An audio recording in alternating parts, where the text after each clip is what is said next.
Hi guys, good evening. Welcome back to Gum Studies. Myself Anurag Singh. तो आज हम discuss करने वाले हैं three most important topics for your CLAT 2026। पहला है आपका India UK FTA. Second is your India FTA agreement and third is your India UAE free trade agreement.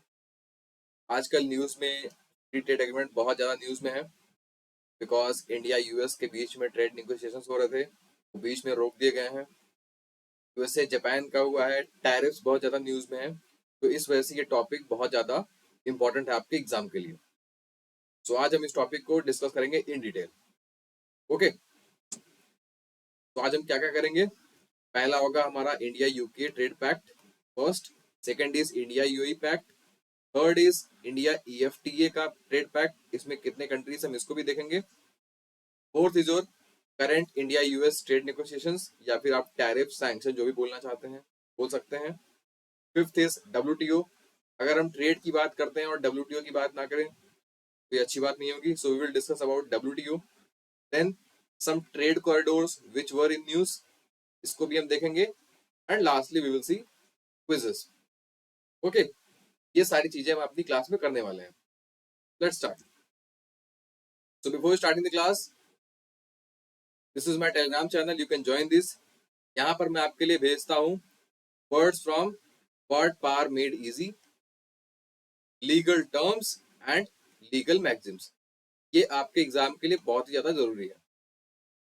Okay, legal terms और लीगल मैगजीन्स आपके legal reasoning section के लिए बहुत important है, as well as your WPME for your English and legal reasoning section. जो आपका English और CR है वहां पे WPME से बहुत ज्यादा वर्ड्स आते हैं, और लीगल टर्म्स और लीगल मैगजीन्स आपके जो लीगल इंटरप्रिटेशन होता है आपका लीगल रीजनिंग का, वहां पर इससे आपको हेल्प मिलेगी। So you can join this Telegram channel. Okay, और नोट्स और क्लासेस भी मैं आपको यहीं पे भेजता हूँ। अगला, सो क्लैट आपसे जीके क्वेश्चन पूछता कैसे है या करंट अफेयर पूछता कैसे है, तो वो आपको एक टॉपिक दे देंगे भाई, उससे रिलेट करके वो आपसे क्वेश्चंस पूछेंगे। ओके, और इस तरीके से आपको अपनी क्लैट की प्रिपरेशन करनी है of your current affair section. तो शुरू करते हैं अपना टॉपिक। सो शुरुआत यूएसए से ही कर लेते हैं, बिकॉज आजकल डोनाल्ड ट्रंप हर बात में इंडिया को लेके चले आते हैं। शुरुआत भाई यूएस से ही करेंगे। सो हु इज ही, ये इंसान कौन है। तो his name is Peter Navarro. Peter Navarro, ये कौन है। So he is the trade advisor. ये ट्रेड एडवाइजर हैं to Donald Trump. Okay, Peter Navarro. Who is he, ये इंसान कौन है भाई साहब। तो इनका नाम है Howard Lutnick. Let me change the pen colour. इनका नाम है हॉवर्ड, क्या नाम है, हॉवर्ड लुटनिक। ओके, ये कौन है। Yes, who is Howard Lutnick. तो ये वहां के कॉमर्स सेक्रेटरी हैं। ही इज द कॉमर्स सेक्रेटरी। जैसे हमारे यहाँ कॉमर्स मिनिस्टर होते हैं पीयूष गोयल साहब, वैसे यूएस में आपके ये कॉमर्स सेक्रेटरी हैं। ये तीसरा पर्सन कौन है, हु इज ही। इनका नाम है आपका Scott Bessent. He is Scott Bessent. ये कौन है, ये यूएसए के ट्रेजरी सेक्रेटरी हैं। ट्रेजरी सेक्रेटरी, जैसे हमारे यहाँ फाइनेंस मिनिस्टर होता है वैसे यूएस में ट्रेजरी सेक्रेटरी होता है। आजकल हमारे यहाँ जो फाइनेंस मिनिस्टर है निर्मला सीतारमन जी, उनकी लोग बहुत तारीफ कर रहे हैं because of GST cut and income tax में रिलीफ मिलने की वजह से। वैसे ही यूएस में ये आपके हैं ट्रेजरी सेक्रेटरी, इनका नाम है Scott Bessent. And who is this guy, ये कौन है भाई, गोलू मोलू टाइप का इंसान है। तो ये है US ambassador to India. Ambassador to India, इनको ट्रंप ने नॉमिनेट कर दिया है अभी ये ऑफिशियली अपॉइंट नहीं हुए, बट बहुत ही जल्दी ये अपॉइंट हो जाएंगे। इनका क्या नाम है? इनका नाम है सर्जियो गौर, सर्जियो गौर। ओके, इन्होंने डोनाल्ड ट्रंप को कैंपेन के दौरान बहुत ज्यादा मदद की थी, बहुत ज्यादा फंडिंग्स की थी, इकट्ठा की थी।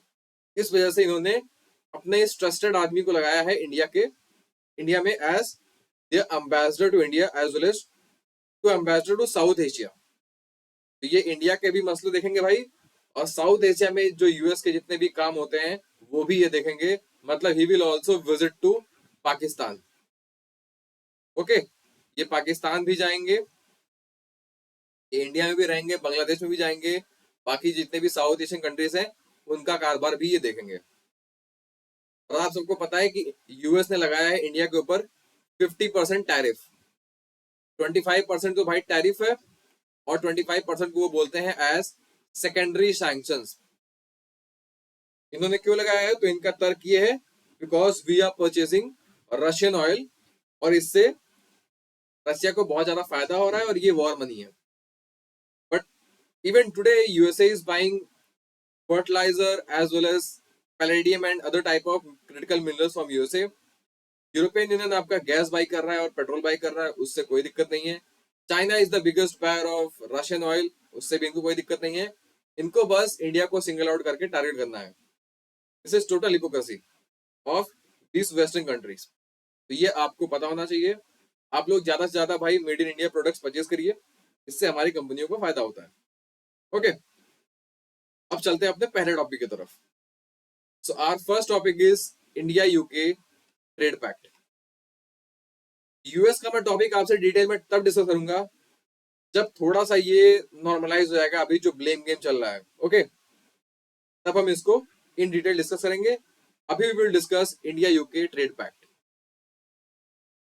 ये न्यूज में क्या है? So recently on 24th of July 2025, India and UK signed a landmark trade pact जिसका नाम है India UK comprehensive economic and trade agreement, जिसको हम बोलते हैं सेटा, CETA। सो इंडिया जितने भी एग्रीमेंट साइन करता है उसके कुछ नाम होते हैं। तो इस एग्रीमेंट का जो नाम है उसका नाम है CETA, सेटा बोलते हैं इसको। ओके, तो this will boost our bilateral trade, और अगले 5-6 साल में टारगेट है अपने ट्रेड को डबल करने का, और ये टारगेट होगा $120 बिलियन बाई 2030। अभी इंडिया या यूके का जो ट्रेड है वो अराउंड $60 बिलियन है। तो ये आपको पता होना चाहिए। अगली थिंग जो आपको जाननी चाहिए वो है UK is India's 4th largest export destination and India is UK's 11th largest trading partner. ये चीज आपको पता होनी चाहिए कि कौन सा इसका लार्जेस्ट एक्सपोर्ट डेस्टिनेशन है या कौन से हम ट्रेडिंग पार्टनर है। ओके, अब हम लोग FTA साइन तो करते हैं। What is the purpose of signing FTA? FTA में कंट्रीज क्या करती हैं कि जो टैरिफ्स लगाती हैं इसको रिड्यूस कर देती हैं। ओके, टैरिफ का रिडक्शन हो जाता है, और कुछ प्रोडक्ट्स बिना टैक्स के ही एक दूसरे कंट्री में बेच सकते हैं आप। This we do in FTAs। Now UK को क्यों जरूरत पड़ी इसको साइन करने के लिए? बिकॉज यूके जो था इसने 2020 में EU से खुद को एग्जिट कर लिया, जिसको हम बोलते हैं ब्रेक्सिट। ओके, जब यूके निकल गया from European union in the year 2020, उसको बोला हमने ब्रेक्सिट, और ब्रेक्सिट के बाद यूके ने फिर से डिफरेंट कंट्रीज के साथ अपने FTA साइन करना शुरू कर दिए। ओके, तो इंडिया के साथ जो FTA साइन हुआ उसको बोलते हैं हम CETA। Along the agreement, both countries unveiled a new strategic cooperation plan, the India-UK Vision for 2035। पहले इसका टारगेट था 2030, बट इसको बढ़ा करके कर दिया गया है टिल 2035। इस विजन डॉक्यूमेंट में क्या है? So this document outlines a comprehensive roadmap to deepening strategic ties across trade, technology, defense, education, climate and innovation. तो इन सारे फील्ड्स में अब यूके और इंडिया अच्छी तरह से कोऑपरेट करेंगे। ओके, इससे होगा क्या? इससे आपकी जॉब जनरेशन होगी, इन्वेस्टमेंट होगी, क्लीन एनर्जी की बात होगी and people to people links improve होंगे। तो ये आपको पता होना चाहिए। Now we will see highlights of this India UK FTA. तो इसमें भाई अप्रोक्सीमेटली 99% जो आपके गुड्स होंगे ये आपके ड्यूटी फ्री ट्रेड करेंगे। इसमें इंडिया को क्या फायदा होगा? तो India will gain 99% of the so 99% of the Indian exports to UK will now be duty free. Okay, जो भी हम अपना गुड्स भेजते हैं टू यूके ये 99% भाई ड्यूटी फ्री हो जाएंगे। और यूके को क्या फायदा होगा? So 90% of tariff lines will be reduced with 85% becoming zero duty within 10 years. So UK को रफली 90% टैरिफ लाइन का फायदा होगा और इंडिया को 99% का फायदा होने वाला है। Tariffs on processed food drops from 70% to 0%। जो भी प्रोसेस्ड फूड होते हैं उस पर बहुत ज्यादा टैरिफ कम हो जाएंगे, रफली जीरो ही हो जाएंगे वो। ये आपको पता होना चाहिए। जो हमारे सेंसिटिव सेक्टर्स हैं, जैसे हमारा हो गया एग्रीकल्चर, सेंसिटिव जो सेक्टर्स हमारे जैसे हमारा हो गया एग्रीकल्चर, डेयरी, इसको हमने अभी भी क्लोज कर रखा है फॉर यूके। हम नहीं चाहते हैं कि जो भी ऐसे इंपॉर्टेंट सेक्टर्स हैं इंडिया की इकोनॉमी के लिए वो किसी और कंट्री के हाथ में चले जाएं। ओके, तो इससे हमारे एग्रीकल्चर को भी बूस्ट मिलेगा। Free access, 95% of tariffs will now be zero. Okay, और agri export could rise by 20% in the next 3 years, adding India's $100 billion agri export target by 2030। तो इंडिया ने एक टारगेट बनाया है कि 2030 तक हम अपना जो एग्री प्रोडक्ट का जो टारगेट होगा ये होगा $100 billion। तो इसमें भी इसको फायदा होगा। जो सेंसिटिव प्रोडक्ट्स हैं इसको अभी भी प्रोटेक्ट किया गया है, जैसे आपका डेयरी हो गया, ओट्स हो गया, एप्पल्स हो गया, एडिबल ऑयल्स हो गया। अगला है आपका मरीन सेक्टर। सो इसमें भी जो आपके ड्यूटी होंगे वो जीरो हो जाएंगे on important product like shrimps, tuna and fish meal. हम जो यूएस को सबसे ज्यादा चीज एक्सपोर्ट करते हैं इन और मरीन प्रोडक्ट्स, ये है आपके श्रिम्प्स। सो इस पे यूएस ने लगाए हैं 60% टैरिफ। ओके, यूएसए ने श्रिम्प्स पे लगा दिए हैं 60% टैरिफ। तो ये आपको पता होना चाहिए। अभी करंट शेयर क्या है? So India has only 2.25% share of in UK's marine imports. अब ये शेयर बढ़ के रफली 10% के आसपास हो जाएगा, जो कि बहुत अच्छा है हमारे स्टेट्स के लिए जो आपके बॉर्डर करते हैं with your Arabian Sea and your Bay of Bengal. Getting guys? अगला है in the field of textile and apparel. इसके ऊपर भी डोनाल्ड ट्रंप ने 50% टैरिफ लगाया है। तो यहां पर क्या होगा? So it will cover 1143 products duty free. So रफली 1143 प्रोडक्ट्स होंगे, कैटेगरी के प्रोडक्ट्स अब ड्यूटी फ्री हो जाएंगे और इंडिया इससे गेन कर सकता है 5% of UK's textile market.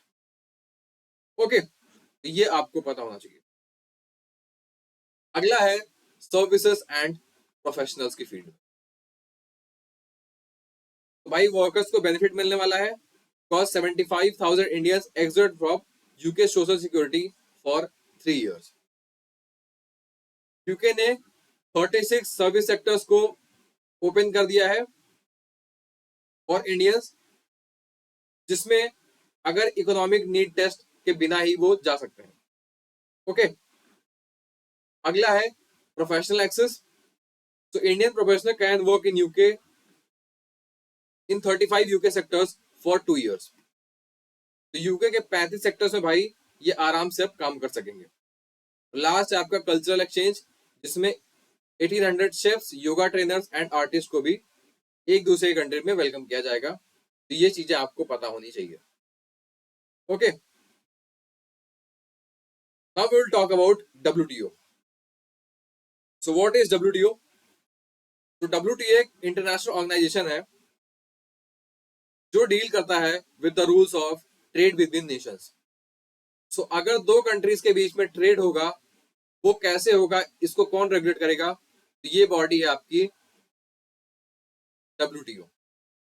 Okay, तो ये आपको पता होना चाहिए,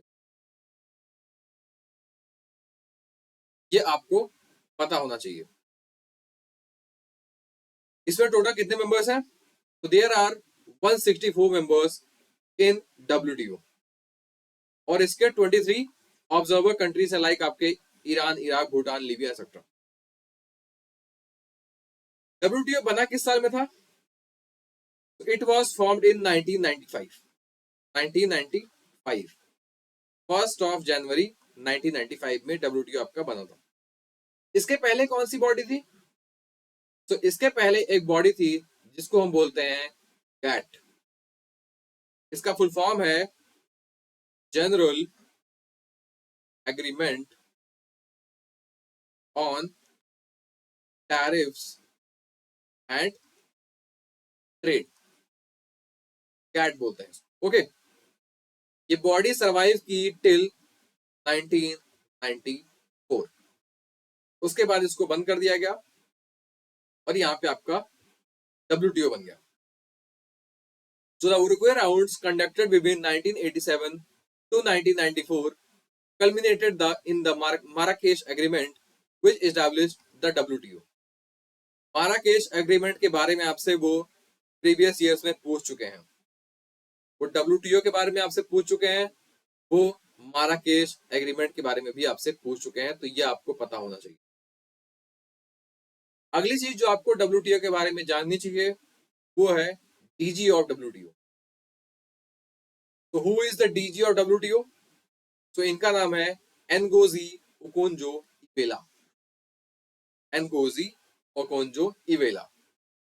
ये कहाँ की है? तो ये है आपकी नाइजीरिया की। She is the first women DG of WTO। Women DG of WTO, ये आपको पता होना चाहिए।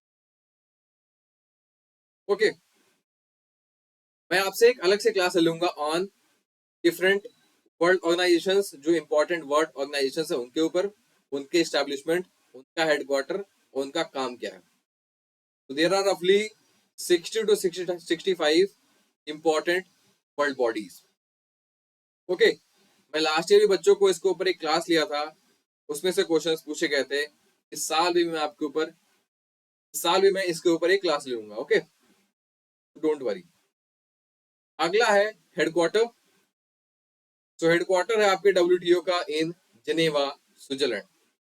ओके, तो ये आपको पता होना चाहिए अबाउट WTO। WTO के जो मिनिस्ट्रियल कॉन्फ्रेंसेस हैं, डिस्प्यूट रिजोल्यूशन बॉडी है, इसके बारे में हम दूसरी क्लास में डिटेल में डिस्कस करेंगे। Okay guys, now we will see types of trade agreements. So there are रफली 4 to 5 types of trade agreements. इनको हम देख लेते हैं। सो पहला है आपका FTA। इसमें क्या होता है? So it is an agreement in which two or more countries agree to provide preferential trade terms, tariff concessions to partner countries. Example आपका श्रीलंका। ओके, यहां पर आपका एक आसियान भी है। ओके, सो ऐसी कंट्रीज इसमें आती हैं। अगला है आपका प्रेफरेंशियल ट्रेड एग्रीमेंट।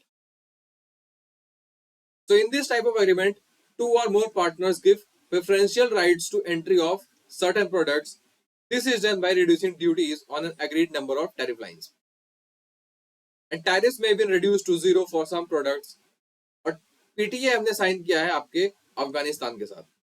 अफगानिस्तान एक पुअर कंट्री है, बट हमको यहाँ पे अपना इन्फ्लुएंस बढ़ाना है, इसलिए हमने इनके साथ PTA साइन किया था। ओके, ये आपको पता होना चाहिए। यूएस भी इंडिया से चाहता है एक PTA साइन हो जाए, PTA साइन हो जाए, ताकि जो टैरिफ्स हैं वो कम हो जाए। Okay, it is PTA।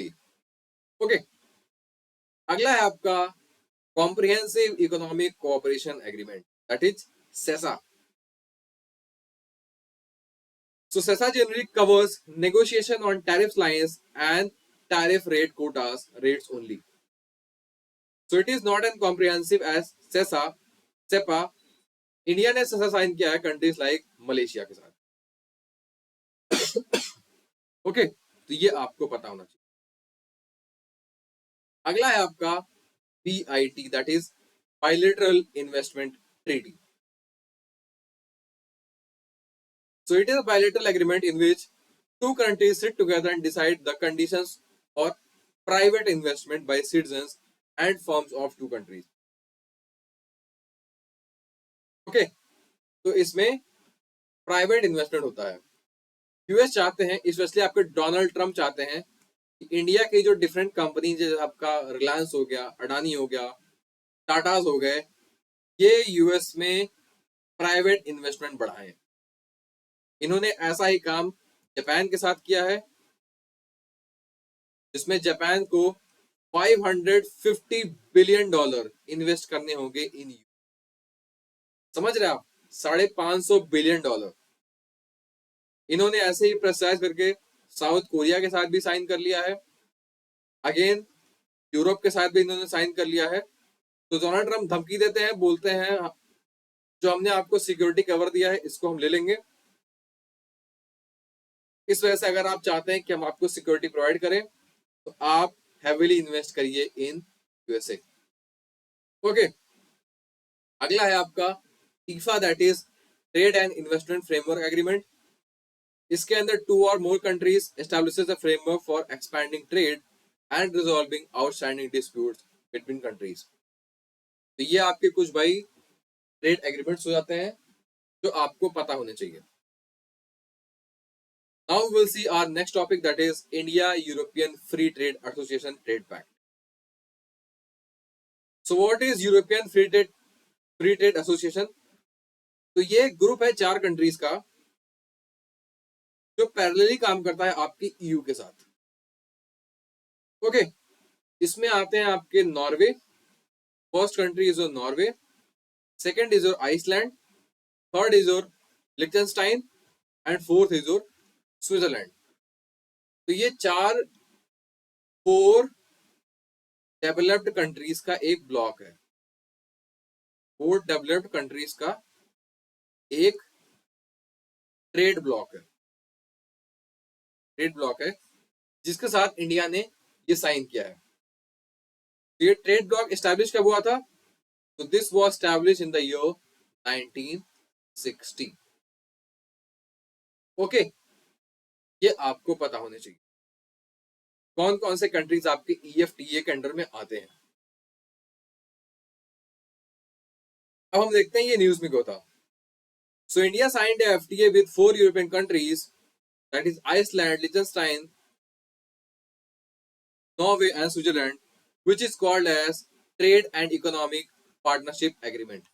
ये साइन कब हुआ था? ये हुआ था आपके 10 मार्च 2024। तो आप मुझसे पूछेंगे ये अभी आप क्यों पढ़ा रहे हो? तो इसका जो इम्प्लीमेंटेशन का डेट है ये है आपका 1 अक्टूबर 2025, मतलब रफली आपके 15-20 दिन बाद। ओके, इसका नाम हमने क्या रखा है? इसका नाम है TEPA, TEPA। Okay, so EFTA को मैंने आपको बता दिया है, it is an inter governmental organisation. It was set up in 1960 through your Stockholm convention. Purpose क्या है? For the promotion of free trade and economic integration for the benefit of 4 member states. ये आपका parallelly run करता है with EU and all 4 member states participate in the European single market and are part of Schengen area. Okay, ये आपको पता होना चाहिए। However, they are not a party to European Union Custom Union. तो ये European union का जो custom union होता है उसमें पार्टिसिपेट नहीं करते हैं, बट ये पार्टिसिपेट करते हैं in European single market. Okay, और ये पार्ट है आपके शेंगन एरिया के भी। ओके, तो भाई शेंगन एरिया जो होता है, यहाँ पर जो वीजा होता है वो एक ही होता है। अगर आपको शेंगन एरिया का वीजा मिलता है तो आप जितने भी कंट्रीज हैं वहां पे उनको आप विजिट कर सकते हैं। ओके, ये आपको पता होना चाहिए। Now we will see the highlights of TEPA. तो ये एक एम्बिशियस और एक मॉडर्न ट्रेड एग्रीमेंट है। इसको इंडिया ने साइन किया है विद 4 डेवलप्ड कंट्रीज के साथ। इंडिया अभी भाई एक डेवलपिंग कंट्री है, एक एमर्जिंग इकोनॉमी है, बट हमने इसको साइन कर लिया है एक डेवलप्ड कंट्री के साथ। ओके, ये एग्रीमेंट इतना इंपॉर्टेंट क्यों है? Because for the first time in the history of FTA, binding commitment of $100 billion investment and 1 million direct jobs in the next 15 years has been given. तो इसमें जो ये आपके EFTA के कंट्रीज हैं, इन्होंने एक बाइंडिंग कमिटमेंट किया है कि ये $100 बिलियन इन्वेस्ट करेंगे इन द नेक्स्ट 15 इयर्स और 1 मिलियन डायरेक्ट एम्प्लॉयमेंट को ये जनरेट करेंगे। 1 मिलियन मतलब 10 लाख एम्प्लॉयमेंट और $100 बिलियन की इन्वेस्टमेंट। तो इंडिया के लिए बहुत ज्यादा जरूरी है, बिकॉज जैसे जैसे हम ग्रो करेंगे हमको जो एफडीआई है ये ज्यादा चाहिए। FDI means foreign direct investment.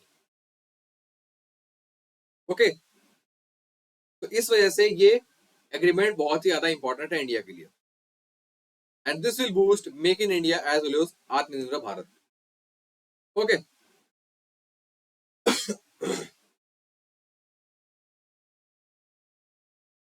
अब हम इसके हाईलाइट देख लेते हैं।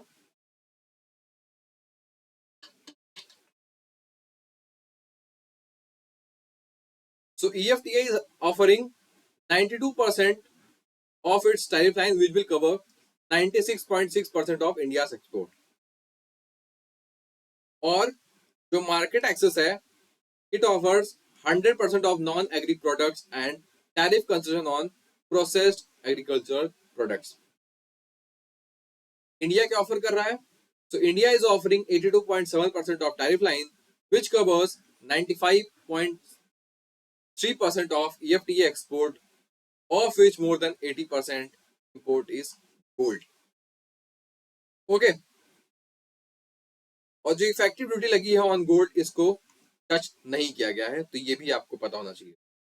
अगेन जो हमारे थोड़े सेंसिटिव सेक्टर्स हैं इनको हम इसमें से एक्सक्लूड कर दिए गए हैं, जैसे हमारा डेयरी हो गया, कोल हो गया और एग्रीकल्चर हो गया, तो ये आपको पता होना चाहिए। India has also offered 105 subsectors to FTA and secured commitment in 128 subsectors from Switzerland, 114 from Norway, 107 from Liechtenstein and 110 from Iceland. तो इतने सब सेक्टर्स की कमिटमेंट मिली है टू इंडिया फ्रॉम EFTA। इस एग्रीमेंट में टोटल भाई आपके 14 चैप्टर्स हैं एंड मेन फोकस है on market access to goods, rule of origin, trade facilitation, trade remedies, sanitary and phytosanitary measures, technical barriers to investment, investment promotion, market access, ये सारी चीजें इसमें कवर की गई हैं, तो ये आपको पता होना चाहिए, इसको आपको नोट डाउन नहीं करने हैं। Okay, so this was our second topic. अब हम चलते हैं अपने थर्ड टॉपिक की तरफ, that is your India UAE trade pact. So India and United Arab Emirates signed a comprehensive economic partnership agreement on 18th of Feb 2022 during your India UAE virtual summit। और ये force में कब आया? ये force में आया आपके 1 मई 2022। इसमें हमने कौन कौन से सेक्टर्स कवर किए हैं? ये आपके trading goods, rule of origin, trade in services, technical barriers, sanitary and psychosanitary measures, dispute settlement, movement of natural persons, telecom, custom procedures, pharmaceuticals and government procurements। कुछ इंपॉर्टेंट जो सेक्टर्स हैं वो आपके हैं IPR, investment, digital trade and cooperation in other areas. जब हम इसकी signing कर रहे थे उस टाइम पे इंडिया ने ये भी कहा था कि हम यूएई में आईआईटी खोलेंगे, जो कि अब यूएई में एस्टैब्लिश भी हो गया है। ओके, तो ये आपको पता होना चाहिए।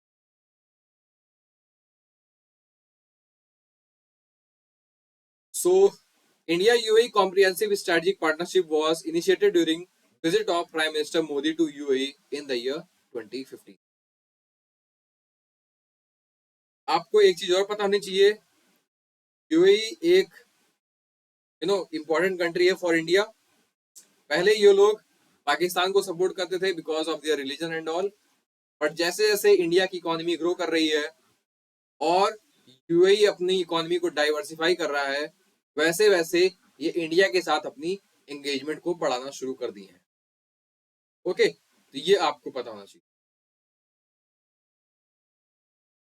So 1970s में इंडिया और यूएई का ट्रेड अराउंड $180 मिलियन था, जो अब बढ़ के हो गया है around $60 billion in the year 1920। Okay, making the UAE India's third largest trading partner, and UAE is also the second largest export destination of India. तो ये भी आपको पता होना चाहिए, trading partner as well as export destination. UAE is also the 8th largest investor in India with established estimated estimated investment of around $18 billion। ओके, तो ये आपको पता होना चाहिए। अभी सिंगापुर के प्राइम मिनिस्टर आए थे आपके इंडिया में, इन्होंने भी कमिटमेंट किया है कि ये बहुत ज्यादा इन्वेस्टमेंट करने वाले हैं इन इंडिया, ये आपको पता होना चाहिए।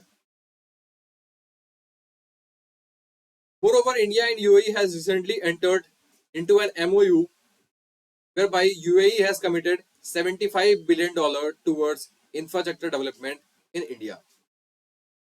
तो यूएई की कुछ कंपनीज है, जैसे आपकी ईमार ग्रुप है, देन आपका लुलु ग्रुप है, ये सारी बड़ी बड़ी कंपनीज इंडिया में इन्वेस्ट कर रही हैं। लुलु आपके बहुत सारे मॉल्स बना रहा है इन इंडिया। अभी इन्होंने जो अपना रिसेंट मॉल खोला है वो खोला है आपके लखनऊ में। ओके, लखनऊ में इन्होंने एक बहुत बड़ा मॉल खोला है अपना, ये आपको पता होना चाहिए कौन कौन सी मेजर कंपनीज है। ओके, अगला है economic importance. So UAE is an important source of India's energy supply and key partner in the development of strategic petroleum reserves, upstream and downstream petroleum sectors। तो आपको पता है यूएई में तेल बहुत ज्यादा है, तो ये लोग इंडिया को एनर्जी सप्लाई करते हैं as well as LNG. Okay, last में आपको पता होना चाहिए who is the president of UAE. इनका नाम है Sheikh Mohammed bin Zayed Al Nahyan. Okay, Sheikh Mohammed bin Zayed Al Nahyan is the president of UAE. Modi ji को यूएई का हाईएस्ट सिविलियन ऑनर भी मिल चुका है, हाईएस्ट सिविलियन ऑनर। ओके, ये आपको पता होना चाहिए, ऑर्डर ऑफ जायद इनको मिल चुका है। अब हम देख लेते हैं कंट्रीज जिनके साथ हमने इंपॉर्टेंट एफटीए साइन कर रखे हैं। तो पहला है आपका India Bhutan agreement on trade and commerce and transit, इसको साइन किया था हमने 1992 में। नेपाल के साथ हमने साइन किया था इन द ईयर 1991 में। श्रीलंका के साथ हमने साइन किया इन द ईयर 1998 में। Then with South Asian countries that is SAFTA, जिसमें आपके इंडिया, पाकिस्तान, नेपाल, श्रीलंका, बांग्लादेश, भूटान, मालदीव्स एंड अफगानिस्तान थे, इनके साथ हमने साइन किया साल 2004 में। देन विद थाईलैंड हमने साइन किया साल 2003 में। Thailand is in news because यहाँ के जो प्राइम मिनिस्टर थे इनको हटा दिया गया है, अभी यहाँ पे दूसरे नए प्राइम मिनिस्टर अपॉइंट हो गए हैं, तो इस वजह से थाईलैंड न्यूज में रहेगा। उसके बाद थाईलैंड और कंबोडिया के बीच में एक स्मॉल स्केल वॉर भी हुई थी, उसके वजह से भी ये न्यूज में था। डोनाल्ड ट्रम्प ने क्रेडिट लिया कि हमने इस वॉर को रुकवा दिया है, इस वजह से आपको थाईलैंड के बारे में पता होना चाहिए। अगला आपका सिंगापुर। सिंगापुर के प्राइम मिनिस्टर अभी विजिट करके गए हैं, इनके साथ हमने साइन किया था साल 2005 में। अगला है आपका India South Korea comprehensive economic partnership agreement, this we signed in the year 2009। Second, then India ASEAN trade in goods agreement, जिसमें हमने आसियान के 10 देशों के साथ साइन किया, जिसको हमने साइन किया था साल 2009 में। इस पर फिर से अब रीनेगोशिएशंस स्टार्ट हो गई हैं, बिकॉज इसमें इंडिया को कम फायदा हो रहा था और जो आसियान की कंट्रीज थी उनको ज्यादा फायदा हो रहा था। तो आसियान में कौन कौन सी कंट्रीज हैं? तो ये है आपकी Brunei, Cambodia, Indonesia, Laos, Malaysia, Myanmar, Philippines, Singapore, Thailand and your Vietnam. ये आपको पता होना चाहिए।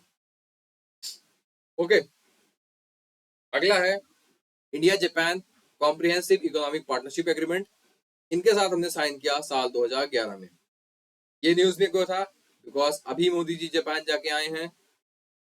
ओके, इस वजह से ये न्यूज में है।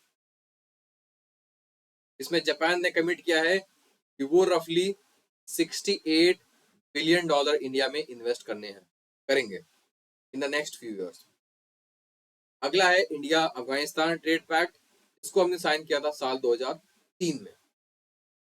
अगला है इंडिया मर्क्यूसर ट्रेड एग्रीमेंट, इसको हमने साइन किया था साल 2004 में। तो मर्क्यूसर एक ग्रुप है of your Latin American countries. Okay, इनके साथ हमने साइन किया था साल 2004 में। Okay, Latin American countries news में क्यों है? Because Brazil is against China, against USA.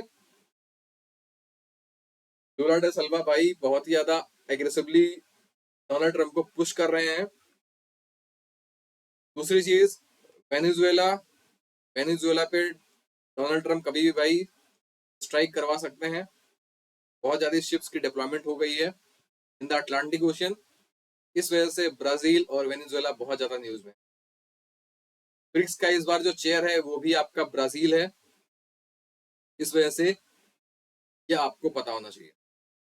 Okay, अगला है इंडिया चिले का एग्रीमेंट, ये हुआ था साल 2006 में।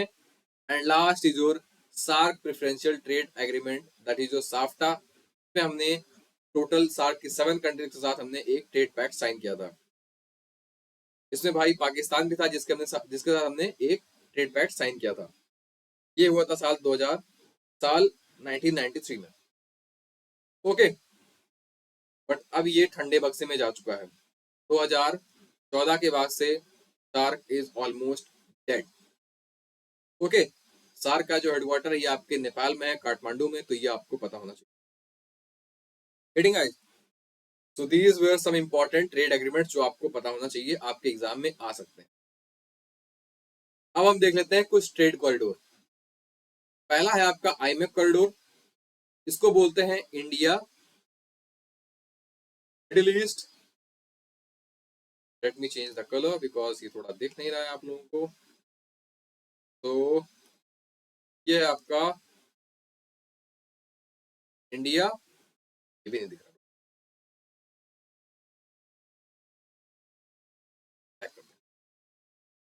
यस, ये है आपका India Middle East Europe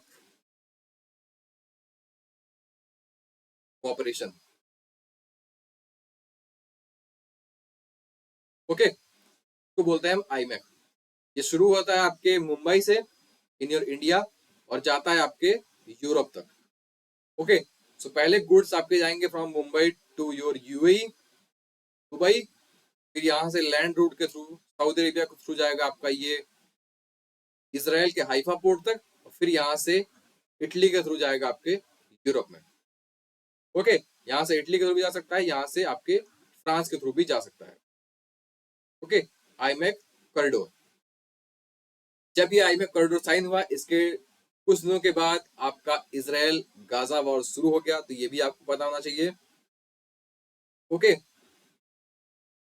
because जो भी ये कंट्रीज हैं लाइक योर आपके वेस्ट बैंक, जो भी आपका पैलेस्टाइन है, लेबनान है, ये सब ये सोच रहे थे कि बहुत जल्द सऊदी अरेबिया और इसराइल के बीच में डिप्लोमेटिक रिलेशन स्टार्ट हो जाएंगे। ओके, तो ये आपको पता होना चाहिए। अभी के लिए सऊदी अरेबिया और इसराइल के बीच में कोई भी डिप्लोमेटिक डिप्लोमेटिक रिलेशंस है नहीं, बट अगर ये एग्रीमेंट साइन करते हैं तो इनको एक डिप्लोमेटिक रिलेशंस में आना होगा। एक चीज और आपको पता होना चाहिए, who operates this Haifa port. तो हाइफा पोर्ट हिंदुस्तान की एक बहुत ही नामी कंपनी है, एक बिजनेसमैन चलाते हैं इसको, इनका नाम है Adani. So Adani ports operate this your Haifa port. Okay, तो ये आपको पता होना चाहिए। दूसरा जो इंपॉर्टेंट कॉरिडोर है ये आपका INSTC है, that is international north south transport corridor. जो आपका आईमैक है इसको प्रमोट करता है आपका USA, that is USA backed. Okay, जो बाइडन ने इसको साइन करवाया था, जो बाइडन, उनके प्रेसिडेंसी में इसको साइन किया गया था। अगला है आपका INSTC, जिसको बैक करता है आपका रशिया। रशिया बैक करता है आपके INSTC। रशिया चाहता है कि इंडिया जो भी प्रोडक्ट्स यूरोप को बेचे वो वाया रशिया बेचे। तो इसमें गुड्स जाएंगे आपके from Mumbai to your Iran, यहाँ पे बंदर अब्बास पोर्ट पे जाएगा, चाबार पोर्ट पे जाएगा। यहाँ से लैंड रोड के थ्रू तेहरान के थ्रू जाएगा आपका कैस्पियन सी से होते हुए वोल्गोग्राड, दैट इज रशिया। फिर यहाँ से मॉस्को सेंट पीटर्सबर्ग होते हुए आपका बाल्टिक के होते हुए ये पहुंच जाएगा आपके यूरोप में। ओके, अभी जो नॉर्मल रूट है ये ऐसे गुड्स जाते हैं आपके मुंबई से निकलते हैं, ये ऐसे रेड सी से होते हुए सुएज कनाल को पार करते मेडिटेरेनियन सी में, फिर यहाँ से gulf of state of Gibraltar को पार करके आपके यूरोप में जाते हैं, या यहाँ से आपके इटली के थ्रू भी चले जाते हैं। ओके, तो ऐसे गुड्स मूव करते हैं from your India to Europe as well from Europe to India. ये आपको पता होना चाहिए। ओके गाइस, तो ये आपके कुछ ट्रेड फैक्ट्स हैं। यहाँ पर हम इस टाइम पे अजरबैजान को अवॉइड कर रहे हैं because Azerbaijan is supporting Pakistan against India. दुनिया में दो देश हैं जो पाकिस्तान को सपोर्ट करते हैं, दो क्या तीन देश हैं। पहला है आपका यूएसए,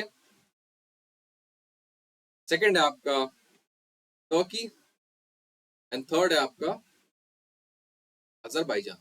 ओके, अजरबैजान, ये तीनों देश सपोर्ट करते हैं पाकिस्तान को। इनफैक्ट जो आपके डोनाल्ड ट्रंप है ये तो पाकिस्तान में जो क्रिप्टो करेंसी है इसमें बहुत ज्यादा इंटरेस्टेड है और इनकी कंपनीज बहुत ज्यादा इसमें इन्वेस्ट की हैं, तो ये आपको पता होना चाहिए। ओके, अब हम देख लेते हैं भाई अपना पैसेज, अपना क्विज देख लेते हैं। क्विज किसके ऊपर है? So the topic is your स्वच्छ सर्वेक्षण अवार्ड। ओके, स्वच्छ सर्वेक्षण अवार्ड के ऊपर ये आपका पैसेज है, छोटा सा पैसेज है, इसमें 5 क्वेश्चन हम देखेंगे।